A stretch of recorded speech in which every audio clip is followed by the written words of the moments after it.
The escalating tensions between Iran and Israel have long been a flashpoint in Middle Eastern geopolitics. However, the deeper layers of this conflict may only reveal themselves if secret alliances, those forged behind closed doors, away from public eyes, are activated. These covert pacts have the potential to rapidly transform a regional confrontation into a global conflict. Understanding the chain reaction that could follow is crucial to anticipating the future of diplomacy, warfare, and global stability. In the complex arena of international politics, what we see on the surface often represents only a fraction of the true dynamics at play. Beneath formal statements and official alliances, there exists an invisible web of covert arrangements, informal partnerships, and secret understandings that wield tremendous influence over geopolitical events. These shadow networks are not announced in press conferences nor ratified by parliaments. Instead, they are crafted in private meetings between intelligence chiefs, military advisors, and powerful political figures operating beyond the scrutiny of the public eye. When conflict arises, it is these unspoken commitments and covert collaborations that can quietly but decisively tip the scales of power. In the context of an escalating Iran-Israel war, the activation of these secret alliances would not merely escalate the existing conflict. It would unlock a labyrinth of operations, decisions, and involvements that are designed precisely for moments like these. Each alliance, whether between states, factions, or ideologically aligned actors, carries its own set of motives, conditions, and consequences. Once triggered, they set into motion a cascade of decisions that are often impossible to reverse. The reality of these covert alliances is that they exist precisely to be deployed when overt diplomacy fails, or when national interests demand a more flexible response. These are not alliances signed in front of cameras with ceremonial pens, but rather agreements grounded in shared strategic interests, mutual adversaries, or long-term ideological commitments. For decades, nations in the Middle East and beyond have quietly constructed these alliances as a way to hedge against uncertainty and build strategic depth. Iran, for example, has cultivated relationships with non-state actors such as Hezbollah, various Iraqi militia groups, and elements within Syria, Yemen, and Afghanistan. These connections are not incidental, they are strategic. They allow Iran to extend its influence far beyond its borders, creating a network of actors capable of striking adversaries without direct attribution. On the other side, Israel, though often operating under more traditional military doctrines, has its own quiet agreements with regional powers who share mutual concerns over Iranian ambitions. Some of these nations may not even officially recognize Israel, yet intelligence sharing, joint operations, and mutual logistical support occur through back channels that rarely see the light of day. The activation of these secret alliances would represent a significant turning point in any Iran-Israel war. It would mark the shift from a limited regional confrontation to a far more complex and volatile situation. It would mean that actions previously kept in check by plausible deniability or geopolitical caution would now become operational realities. Iran's network of proxy forces could be mobilized to attack Israeli interests across the region, not only from Lebanon and Syria, but also potentially from Iraq, the Gulf, and even parts of Africa or Asia. Cyber units operating in anonymity could be unleashed to strike critical infrastructure, financial systems, or media outlets, spreading confusion and weakening morale. The scope and scale of these attacks would be difficult to trace directly back to Tehran, providing Iran with the ability to escalate without immediately provoking a full-scale international response. Israel, in turn, could respond with devastating precision using its vast intelligence capabilities, highly trained special forces, and advanced air and cyber warfare tools, potentially with indirect support from partners who share its interests but cannot be seen publicly supporting its cause. What makes these secret alliances particularly powerful is not just the military or intelligence capabilities they unlock, but the psychological and strategic uncertainty they inject into the conflict. Every move becomes a calculation not only of tactical advantage, but also of potential responses from unknown actors operating under unknown agreements. The rules of engagement become blurred. The predictability of traditional state-based conflict erodes as the battlefield expands to include anonymous cyber actors, proxy militias, and covert operatives with unclear affiliations. The ambiguity of responsibility becomes a weapon in itself, allowing nations to escalate or de-escalate on terms that serve their own internal narratives while manipulating international perception. Secret alliances also offer political cover, allowing leaders to respond to domestic pressures or strategic needs without directly implicating their governments. This allows for deniability, flexibility, and plausible exits or entries into the conflict as required by changing conditions on the ground. Moreover, these alliances often bring with them a form of strategic insurance. Nations that activate their secret partners are not just seeking reinforcements. They are sending messages to their adversaries and allies alike. They are signaling depth, resilience, and the ability to fight a war on multiple fronts, through multiple channels, with multiple actors. The very existence of such a network forces adversaries to reconsider their moves, constantly wary of the next actor who might emerge from the shadows. In essence, these covered agreements reshape the power dynamic by introducing uncertainty, surprise, and the constant possibility that the conflict may expand in directions that were never publicly anticipated. When secret alliances are activated in a conflict as volatile as a war between Iran and Israel, the effects ripple beyond the immediate battlefield. The region itself becomes a domino field, where one triggered alliance leads to another, and every strategic movement has a chain reaction.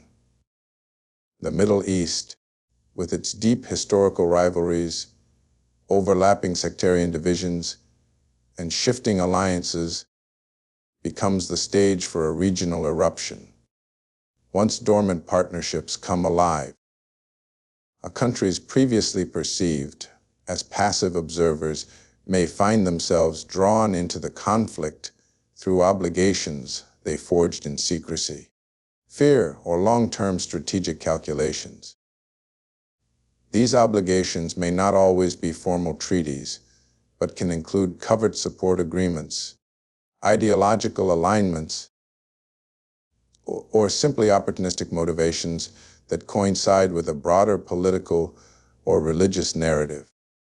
The moment Iran calls upon its regional proxies or aligned militias to act, the surrounding nations must evaluate their own positions, not in terms of moral responsibility, but in terms of national interest, threat perception, and survival.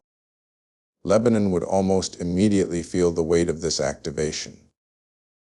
Hezbollah, Iran's most formidable proxy in the region, has embedded itself into the political and military structure of the Lebanese state. An Israeli strike on Hezbollah could provoke a massive retaliation that turns Lebanon into a war zone once again, affecting not only military installations but civilian lives and national infrastructure. Syria, still recovering from years of civil war and fragmented control, may become a corridor or even an active participant, allowing Iranian forces or their allied militias to operate within its borders. Iraq Shia militias aligned with Tehran could begin targeting U.S. or Israeli interests, especially if they perceive the war as a broader anti-Shia campaign. These actions might not come from official governments, but they are powerful enough to drag entire countries into instability. Bahrain, Saudi Arabia, and the United Arab Emirates, which have publicly or covertly aligned with Israel on countering Iranian influence, might be compelled to step forward with intelligence, logistical, or even military support, escalating the confrontation into a multi-front crisis. Once these alliances begin to activate, the region becomes a series of interconnected battlefields, both physical and ideological.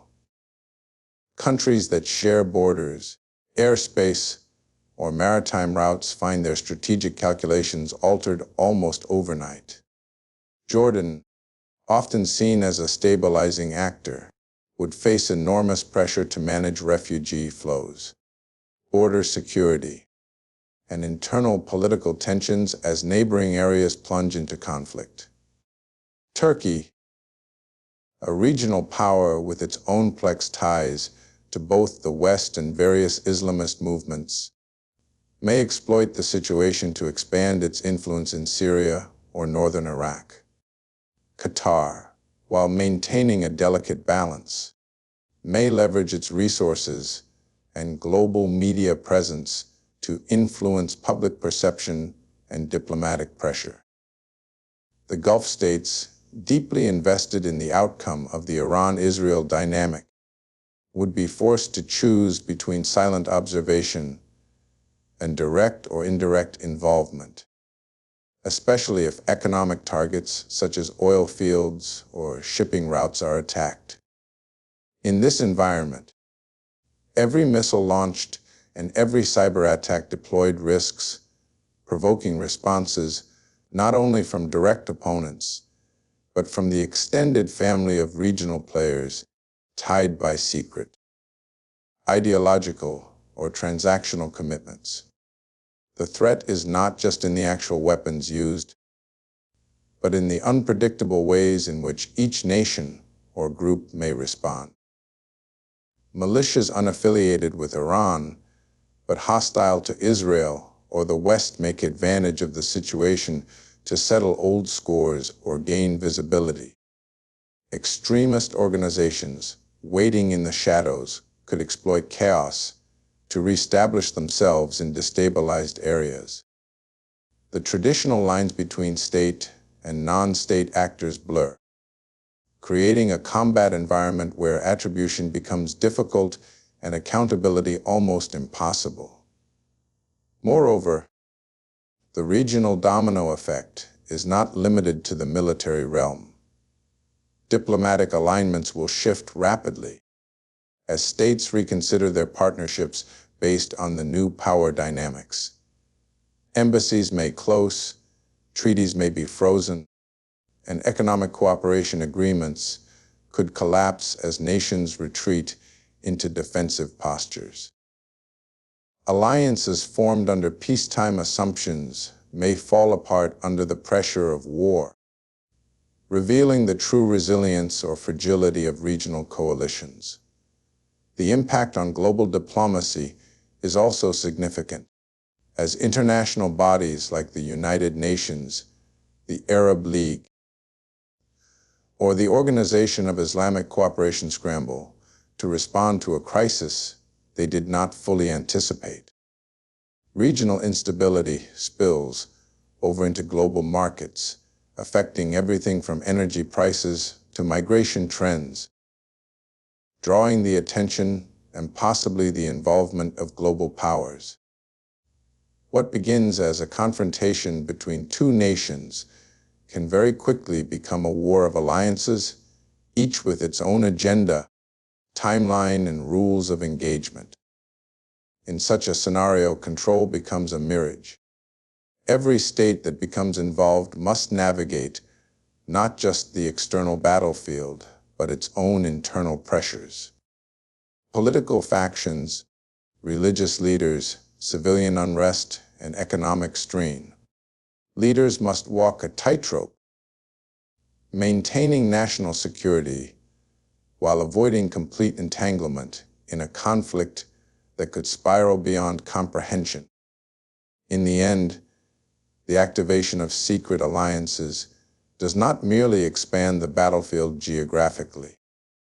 It transforms the very nature of the conflict, turning it into a regional quagmire where victory is unclear and consequences unfold in every direction, often with deadly precision and irreversible damage.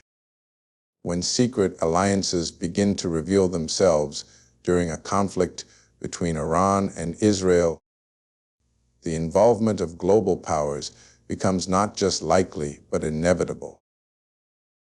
The silent players who previously watched from a distance now find themselves drawn into the open either by obligation, strategic interest, or necessity. This is where the balance of the world order begins to shift. What was once a regional standoff morphs into a test of influence between the giants of global politics. The United States, long considered Israel's staunchest ally, would find its diplomatic flexibility quickly reduced. Years of military cooperation, intelligence sharing, and strategic support mean that if Israel is under significant threat, Washington may have to take concrete action beyond rhetorical support or sanctions. This action may take the form of troop deployments, naval positioning in the Persian Gulf, or direct coordination on air defense systems. These measures would not be interpreted merely as protective. They would be seen by Iran and its allies as hostile escalations, compelling a symmetrical or even asymmetrical response from the other side. Russia, with its deeply entrenched presence in Syria and long-standing relationships with both Iran and certain Israeli factions, would be forced into a delicate balancing act. On one hand, Moscow seeks to maintain its influence in the region and safeguard its military installations and economic interests in Syria and beyond. On the other hand, at a full-scale war disrupting energy markets and inviting Western military buildup in the region undermines Russian strategic objectives. Russia might not declare sides openly, but it may deploy diplomatic leverage, cyber capabilities, or armed support to influence the trajectory of the conflict without direct confrontation. The presence of Russian made air defense systems across the region and their integration with Iranian and Syrian military structures adds another layer of complexity. These assets are not passive. They are potential tools of deterrence or escalation depending on Moscow's reading of the situation. China, though more reserved in its direct military involvement, cannot remain indifferent. As a global power with massive energy investments and trade dependencies tied to Middle Eastern stability, China's interest lies in preventing the disruption of oil flow through the Strait of Hormuz. Any prolonged or intensified conflict between Iran and Israel jeopardizes China's energy security and economic stability. Beijing may utilize its influence to negotiate back channels, pressure Iran economically, or even work through multilateral platforms like the Shanghai Cooperation Organization to mitigate the risks of a broader war. However, China's rising global posture also means it might explore this moment as an opportunity to assert itself diplomatically in a way that displaces traditional leadership in conflict resolution. This quiet but deliberate shift would not only shape the regional outcome, but also contribute to a larger realignment of global influence zones. In the midst of this power play, NATO's position becomes extremely sensitive. While not all NATO members agree on every geopolitical matter, the alliance's general posture toward Iran has traditionally been cautious and adversarial. A sudden activation of secret alliances dragging multiple NATO members into operational theaters, whether through missile defense operations, intelligence collaboration, or cyber coordination, could trigger debates within the alliance about the extent of involvement and the risks of escalation. European powers like France, the United Kingdom, and Germany would be split between their commitments to Israel, their economic interests in the Gulf, and their political concerns about mass refugee displacement, economic fallout, and domestic instability arising from a wider Middle Eastern war. The activation of global alliances introduces a form of diplomatic entanglement where almost no major actor remains untouched. And every decision taken by one power is scrutinized by others for both its strategic and symbolic implications. The United Nations would be forced into a state of crisis management. Although its ability to act meaningfully would be crippled by the diverging interests of its most powerful members. Vetoes would be exercised, emergency sessions called, and resolutions drafted, all while the actual fighting continues unabated. Humanitarian agencies under the UN umbrella would struggle to keep up with the speed of devastation, and international courts might begin to collect evidence of war crimes or violations of international law. Still, without a unified stance among global powers, these efforts would appear fragmented and often ineffective. At the same time, financial markets would become instruments of psychological warfare. Sanctions would intensify from all directions, currencies would fluctuate, and trade routes would be rerouted or blocked. Global investors would retreat from volatile sectors, and nations dependent on Middle Eastern oil would scramble to secure alternative sources. The price of inaction would be weighed against the risk of deeper entanglement, leading many global actors to tread an ambiguous line between condemnation and quiet involvement. Intelligence agencies would ramp up surveillance. Cyber units would run defensive and offensive operations around the clock, and diplomatic missions would operate under the constant threat of attack or sabotage. Thus, the war ceases to be confined to missiles, troops, or territorial ambitions. It becomes a stage upon which the real contest unfolds. The competition for global influence, the test of alliance durability, and the redefinition of who holds sway in international diplomacy. Every player has a stake, whether they step in directly or influence events from the shadows. In this landscape, neutrality becomes nearly impossible, and silence becomes its own form of strategy. In a war scenario between Iran and Israel, where secret alliances come into play, the battlefield expands beyond physical territory into the realms of cyber, proxy, and asymmetric warfare. These forms of combat are not limited by borders, uniforms, or conventional rules of engagement.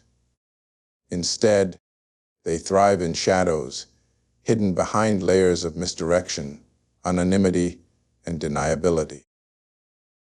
Cyber warfare becomes one of the most powerful tools for both sides, allowing them to target critical infrastructure, communications, banking systems, and power grids without ever launching a missile or crossing a border. A single cyberattack can cripple a nation's water supply, paralyze its financial institutions, or manipulate its media to sow internal chaos and mistrust. These attacks are fast, quiet, and often untraceable, which makes them ideal for actors who want to inflict damage without immediate retaliation. But both Israel and Iran possess significant cyber capabilities, and their allies, both known and hidden, could contribute sophisticated tools to disrupt and dismantle each other's systems, extending the battlefield into every connected network and digital interface. While cyber warfare unfolds in silence, proxy warfare echoes loudly across regions already wounded by instability.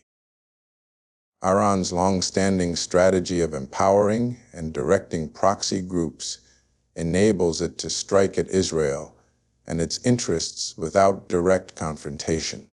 Groups like Hezbollah in Lebanon, various militias in Iraq, the Houthis in Yemen, and factions in Syria and Gaza become the extended arms of Tehran.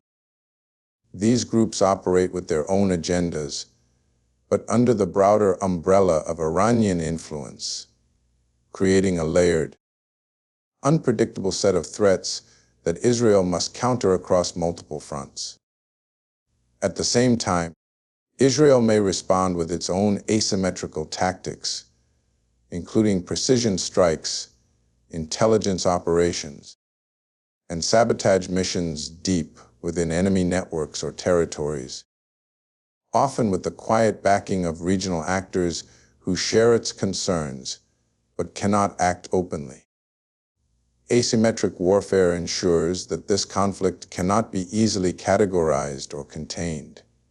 It involves guerrilla tactics, misinformation campaigns, drone warfare, smuggling operations, and influence over public sentiment through digital propaganda. The goal isn't always territorial gain. It's disruption, exhaustion, and attrition. Each side aims to outlast and outmaneuver the other by applying pressure in unexpected ways, turning every civilian system into a potential target and every social divide into a weapon.